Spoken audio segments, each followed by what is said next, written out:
So I will not make haste. And they say that there are two kinds of preacher. One who says, finally, or in closing, and they close the service. Don't trust those who say lastly, because they last for a long time.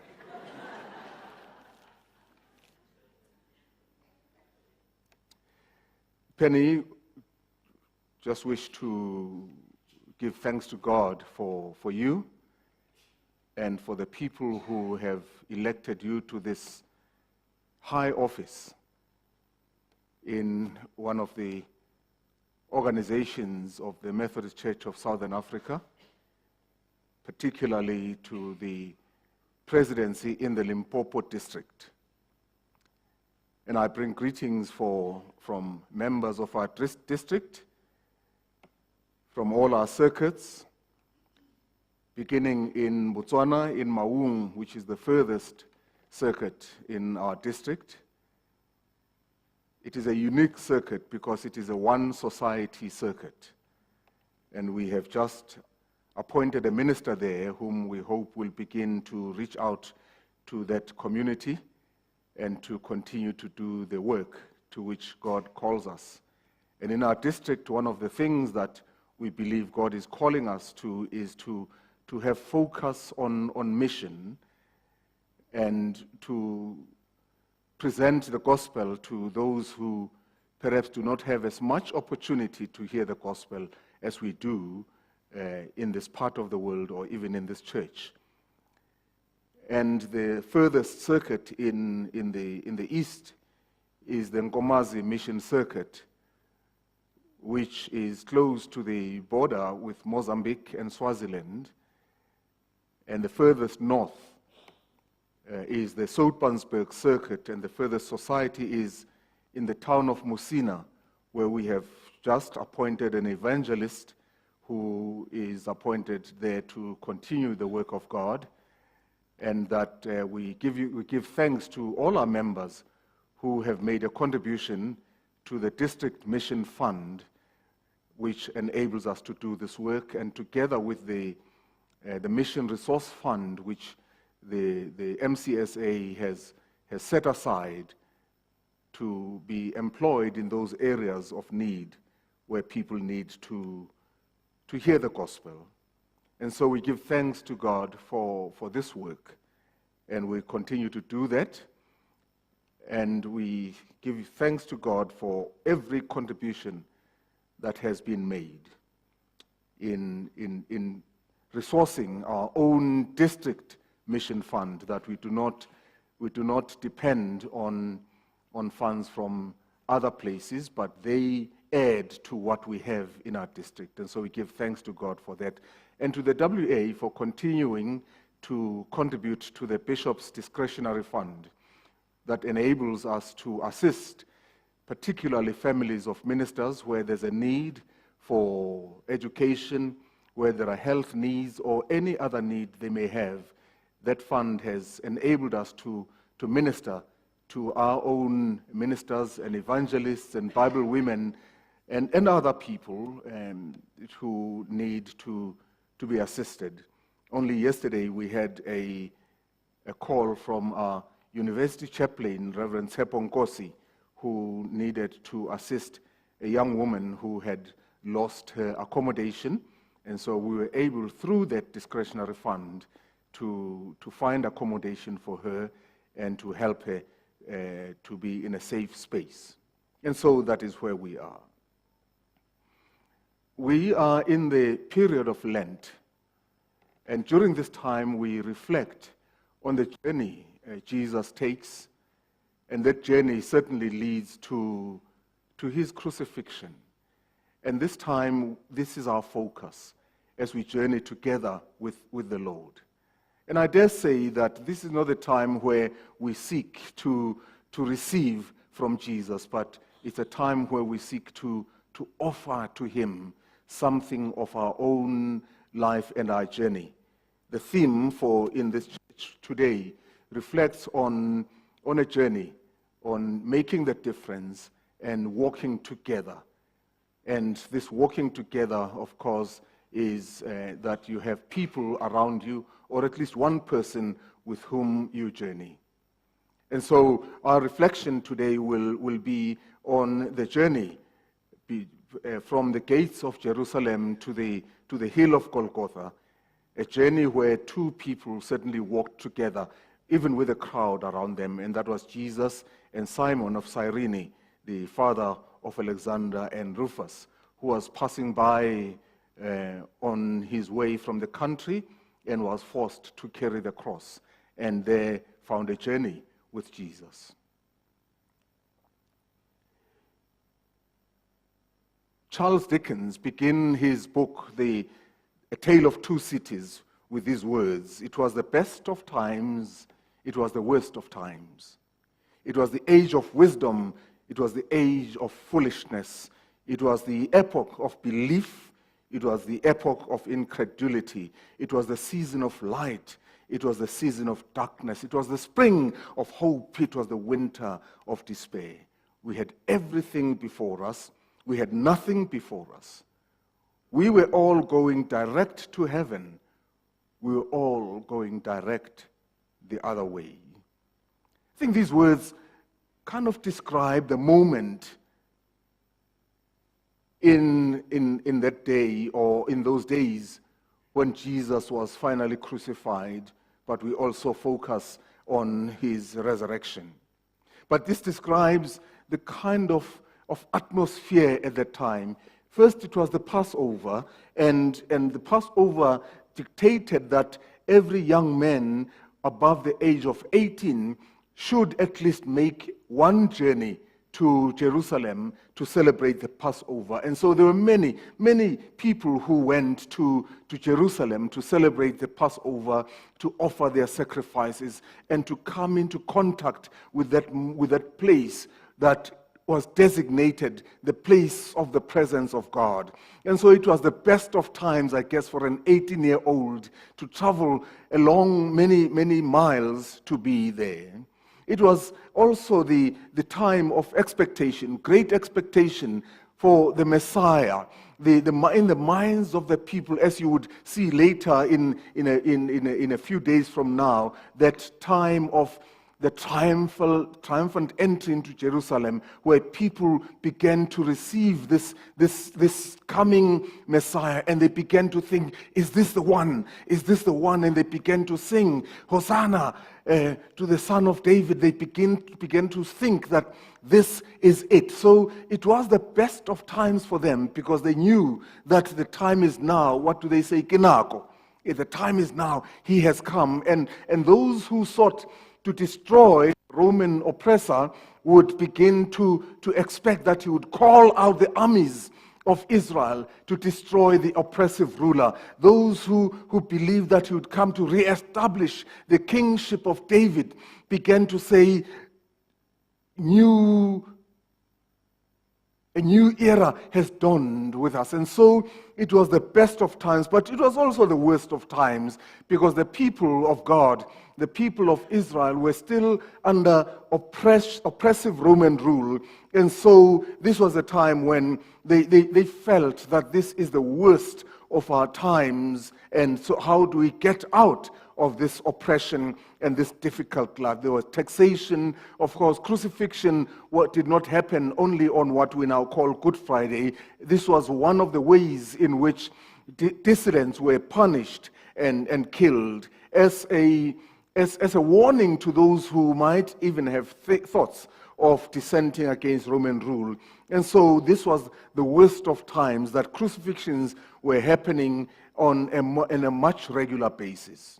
And so, but we know today also that it was the worst of times for the disciples, who again and again told him, Lord, do not go to Jerusalem. You know they're going to kill you. They were beginning to see the shadow of the cross and the shadow of death looming towards them. But we know today, much more than the disciples in particular, we know today, what we know today helps us to recognize the significance, the eternal significance of the journey Jesus embarked on in the days that led to his death. The followers of Jesus could never, even in the wildest thoughts, believe that he would meet such a painful and gruesome death as he eventually did on what we now call Good Friday. And if we were only to read the story of Jesus up to the death, up to the crucifixion, I'm quite certain that we would have called it a bad Friday, not a Good Friday. More than that, I believe we would not even be telling the story as we do now. The event of the crucifixion would have faded into the mist of time. It would have possibly remained in the yellowing pages of books long forgotten, covered in dust in seldom visited shelves of libraries.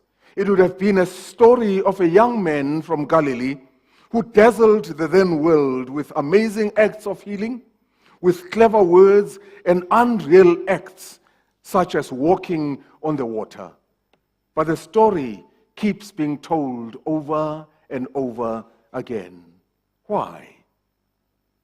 This story, when it is told, I almost feel like Peter and the other disciples to say to Jesus, don't go to Jerusalem. I feel like I'm watching a horror movie, knowing that there is a scary part coming. And I hold on to the remote control with my finger on the stop button, ready to switch it off when I hear, as you hear in those horror movies, that eerie music coming along, those sounds that says something bad is going to happen. And I'm ready to switch it off when I hear that music coming on, and I know that when that music begins, I'm going to be scared out of my wits. I know what is going to happen.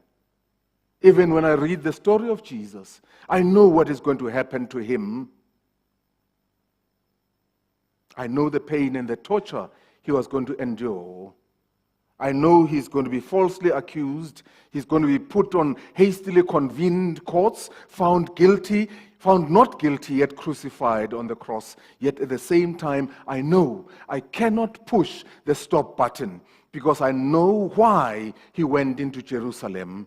And it is this that enables me, as I look forward, going ahead of myself, it enables me to begin singing that hymn, Ride on in majesty, ride on to die. Because I know I cannot push the stop button. Because eventually with horror movies, the good guys win. And I wait for that music to pass and celebrate the good guy who will win. Have you noticed in most churches, and in this church too, that the cross has central place in this building? And at this time of Lent, it would help you to one day walk into the church at night in the dark, not switch on the lights, but to find the switch to the light behind this cross. And as you look at this place of a reminder of torture and pain and death, flick the switch that switches on the lights behind that and look at the cross, yes, but focus not on the cross, because that is the scary music that comes along. Focus not on the cross, but on the light behind the cross. And then you can sing, Ride on in majesty, because that light tells you that beyond this darkness, there is the glory of light and life and resurrection. So I ask you not to push the stop button. Walk with Jesus. Stay with him and let him find in you a ministry you offer, such as Simon of Cyrene offered to Jesus. Remember that there was a crowd who walked out of Jerusalem with him. I'm now trying to talk about staying together with someone and making a difference. And how this man made a difference in the life of Jesus when there was a crowd that walked out with him and this heavy cross was placed on his shoulders, and as they walked out and left Jerusalem, he began he began to struggle with his own strength, with his own ability to walk up the hill towards Golgotha. And in the midst of that crowd, a problem arose because he kept falling down, could not carry the cross up to where it's supposed to be. And the Roman soldier, the Roman centurion, the Romans at that time, were an efficient bunch of people. They did everything efficiently. A job had to be done and done properly and on time. And this man was wasting the centurion's time. He keeps falling and the job needs to be done. And he has a problem now. It must be done and finished. But how can this man then carry this cross up there? A Roman soldier could not be asked to carry the cross, a criminal's cross. It would be like feeling sorry for a criminal, and Roman soldiers were not supposed to show mercy while on duty. It would be giving up his power and his pride.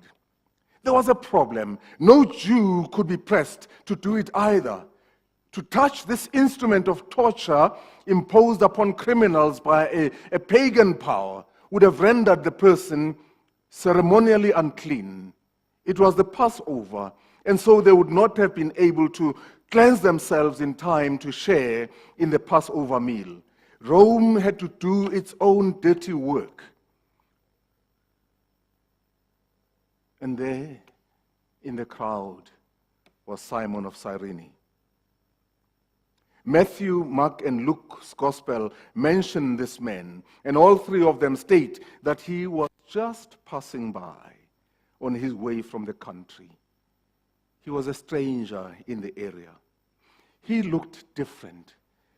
Simon of Cyrene. Cyrene, we are told, is a place that would be around the area we call Libya now, and so it was on the African continent. So he must have looked different, a little darker. He was from the country. He was dressed differently from other people. The strange-looking stranger, conspicuous by his complexion, his dress, could easily be pressed into Roman service.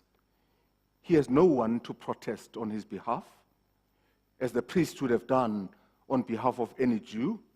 He had no legal protection, as the Romans would have enjoyed. He had no arms to protect himself if he refused to carry the cross. He had no crowd to protect him if he protested. So he could easily be commandeered. He was powerless.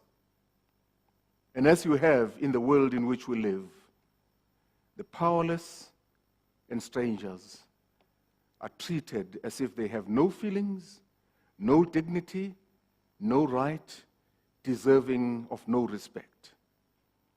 How do we treat those who are different from us in our own society and community? It's just a question. Simon was forced to take part in the evil doings of others, to do the dirty work they would not do for themselves. But in that apparently insensitive and oppressive moment, there was also a great honor given to Simon. He walked with Jesus in those last moments before he was crucified. This is not Jesus, the Son of God. This is Jesus, the son of Mary and Joseph, fully human, carrying all of the pain of suffering. And Simon walked with him, making a difference in that moment of need. What difference have I made in my life? Who is it who needs me to walk with him or her at this time?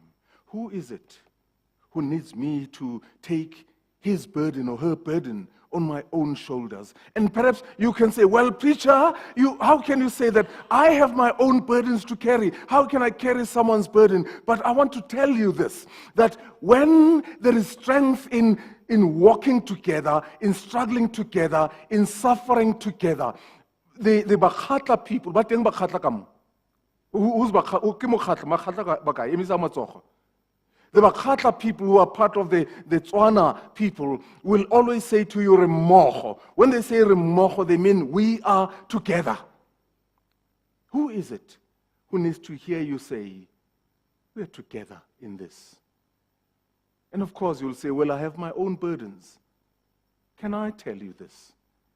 That in a strange way, when you carry someone else's burden, your burden doesn't go away, but in a strange way, you are able to find the strength to carry the other person's burden too. Don't ask me how it happens, but it does happen. And I see many of you nodding. It does happen. And so he walked and made a difference in those last moments before he was crucified.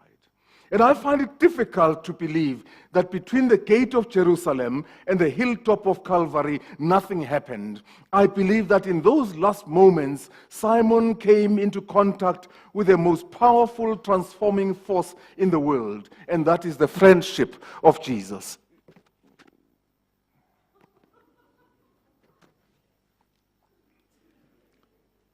Will this work better than this? I think so. So he came into contact with the most powerful transforming power in the world.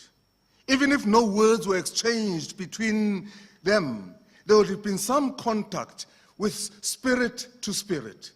And with some of the popular musicians, the Temptations have a song titled Soul to Soul. There must have been a soul-to-soul communication that said, brother, let me be your servant. Let me be as Christ to you. Imagine this, being as Christ to Christ. What a wonderful transforming moment for him. No words were exchanged, but there was this soul-to-soul communication between the two.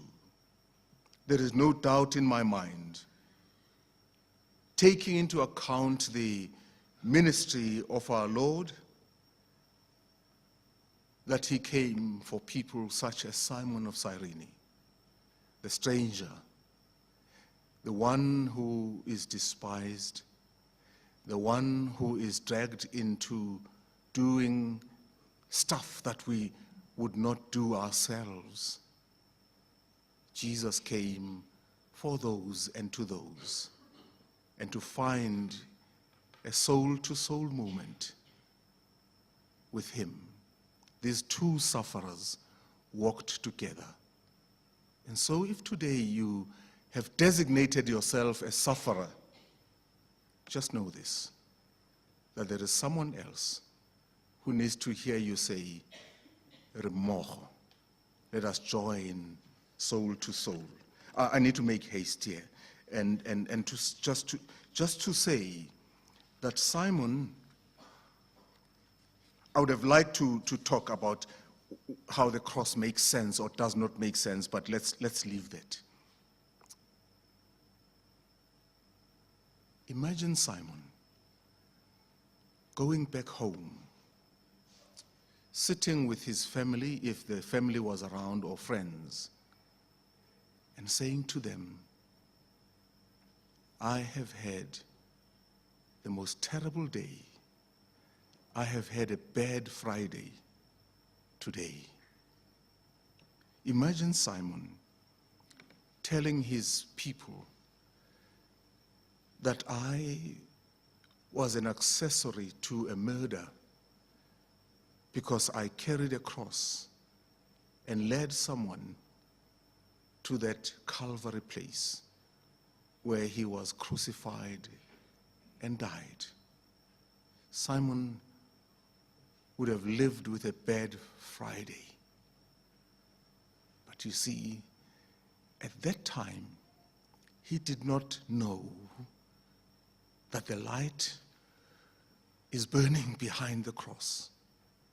Imagine Simon on Sunday, when he heard the news that he is alive, he is risen, And Simon turned around and said, no, it was not a bad Friday. It was a good Friday because I took him through the darkness towards the light. And now he lives, and I also then am no longer an accessory to murder, but I am a helper towards light and glory. So yes, walk in this time of Lent. Journey along this dark time. Let the shadow of the cross loom large towards you. Let all of the troubles come to you. But keep looking up. Keep looking up. And you know, a shadow never exists of itself. A shadow only exists because there's a light shining behind it. Focus on the light and let the best of times come to you, because even as we journey now, more than 2,000 years later, we do know that He's alive. The light shines. The glory is with us. And as John puts it, the light shines in the darkness, and the darkness has not understood it, or the darkness has not overcome it.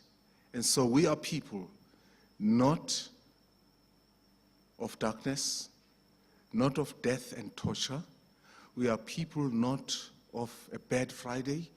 We are people of a good Friday, simply because the light was shining there. May God bless you. God be with you. May God walk with you through all of the troubles. And remember the words of the hymn, through all the changing scenes of life, in trouble and in joy, the praises of my God shall still my heart and tongue employ. Keep going. The Lord be with you. Amen.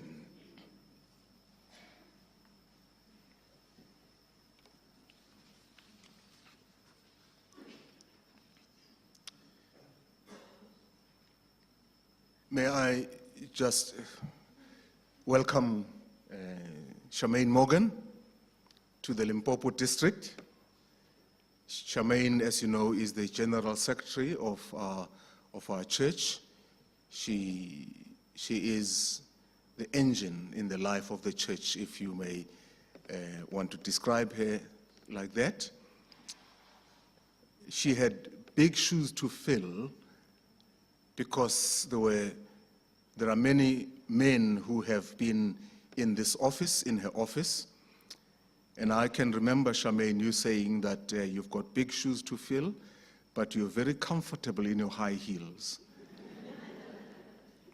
And we give thanks to God for the work you do for us and with us. I believe there are people here from the Church of the Resurrection.